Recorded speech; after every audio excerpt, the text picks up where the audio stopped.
Resolvendo a questão de hoje, que diz o seguinte: a GNU GPL, GNU General Public License, estabelece basicamente 4 pilares básicos do software livre.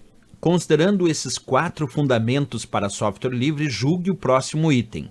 A GNU GPL estabelece como fundamento que um software livre deve permitir o estudo de como o programa funciona, mas não é permitido fazer alteração no código-fonte desse programa. E aí, pessoal, certo ou errado essa análise sobre a licença conhecida como GNU GPL? Então, primeiro, eu quero que vocês compreendam comigo o que significa a licença GNU GPL, que atualmente nós trabalhamos principalmente com a sua versão 2. A licença GNU GPL, ela é a base que conceitua o que chamamos de software livre. Boa parte dos programas, dos softwares baseados no conceito de software livre, boa parte deles se utiliza desta licença chamada GNU GPL. E o software livre, dito pela licença GNU GPL, é um software que oferece ao usuário a liberdade de compartilhar, estudar e modificá-lo. Portanto, aí já temos uma boa observação para o que pede a questão.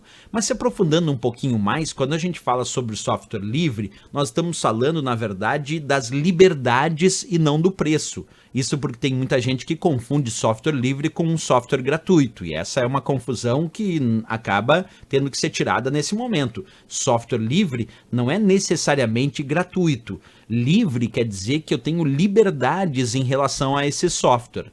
Quais são essas liberdades? Bem, nós podemos executar como desejar. A licença GNU GPL indica que um software livre nós podemos executar como desejar para qualquer propósito. Nós podemos estudar esse software porque temos acesso ao seu código-fonte, portanto podemos descobrir como ele foi feito, como foram os códigos de programação que foram utilizados para criar esse software. Podemos inclusive redistribuir cópias deste software livre, podemos modificar, se assim acharmos necessários, modificar e distribuir cópias dessas versões modificadas para que toda a comunidade se beneficie disso. Isso tudo que eu acabei de comentar de forma resumida está descrito na licença GPL. Lá na licença GPL, ela costuma tratar desde a liberdade 0. Então, a primeira liberdade da licença GPL diz assim: a liberdade de executar o programa como desejar para qualquer propósito. Essa é a liberdade 0 da licença GPL. A liberdade de estudar como funciona o programa e adaptá-lo às suas necessidades. Essa é a liberdade 1. E aí, é claro, o acesso ao código-fonte é uma condição prévia para isso. Eu tenho que acessar os códigos de programação que foram usados para criar aquele software para poder ter essa liberdade de estudar como ele funciona, inclusive adaptar ele às minhas necessidades. Também posso ter a liberdade de redistribuir cópias para que eu possa ajudar, por exemplo, meus amigos, meus vizinhos, meus colegas e assim por diante, as pessoas que precisam. E a liberdade 3, que é a quarta liberdade, diz que é a liberdade de melhorar o programa. Se eu tenho a liberdade de melhorar o programa, quer dizer que eu posso modificar esse software. A liberdade, então, de melhorar o programa e divulgar suas melhorias para o público, para que toda a comunidade se beneficie, é a liberdade 3, que é a quarta liberdade, já que nós começamos a contar da liberdade 0. E, obviamente, é necessário ter acesso ao código-fonte, aos códigos de programação, para que a gente possa, então, além de utilizar esse software livre da forma como desejar, mas também melhorar ele, modificar ele e adaptar ele às nossas necessidades. Bem, a licença GPL é conhecida como uma licença, então, copyleft, que é o contrário de copyright. Em licenças do tipo copyleft, como é a licença GNU GPL, que transformam softwares em software livre, como, por exemplo, o Linux é um software livre baseado na licença GPL. Se a prova perguntar, não esquece, o Windows não. O Windows é software proprietário, mas o Linux é software livre baseado na licença GPL. Então, o Linux se utiliza da licença GPL, que é uma licença do tipo copyleft, que é o termo que indica variados tipos de licenças que permitem não só a liberdade de utilização, de difusão e de modificação de uma obra criativa, mas também exige que essas mesmas liberdades sejam mantidas nestas versões modificadas. Por isso que a licença GPL é copyleft. Tem várias outras licenças copyleft além da GPL, como a LGPL e a MPL, que é da Mozilla Public License, que é justamente da Fundação Mozilla para o Mozilla Firefox e para o Mozilla Thunderbird, que também são considerados baseados no conceito de software livre. Então, Então agora sim, podemos entender um pouquinho melhor como funciona a licença GPL.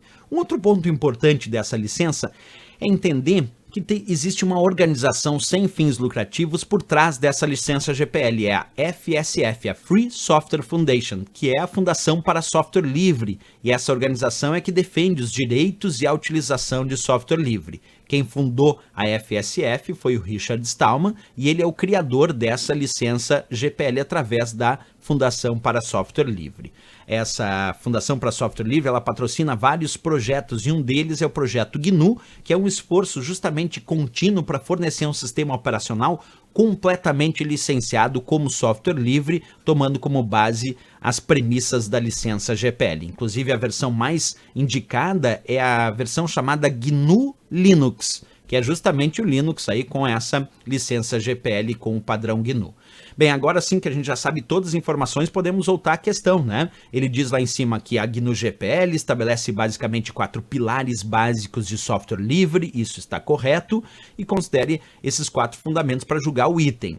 E ele diz lá, GNU GPL estabelece como fundamento que um software deve permitir o estudo como o programa funciona? Sim, verdadeiro. Agora ali depois ele diz, mas não é permitido fazer alterações no código-fonte desse programa? Aí ficou errado. Errado porque a licença GPL ela tem a premissa de que sim, nós podemos não só utilizar e estudar esse software livre, como também podemos fazer alterações no seu código-fonte, melhorando esse programa, adaptando às nossas necessidades, e inclusive redistribuindo cópias destas versões modificadas. Então o erro aqui é a parte final, onde ele dizia que não é permitido fazer alterações do código-fonte, e quando a licença GPL sim indica que é possível, sim, eu posso desejar fazer modificações nesse código-fonte e até redistribuir cópias dessas versões modificadas. Então, errado aí a questão do CESP, mas bem interessante sobre a licença GPL.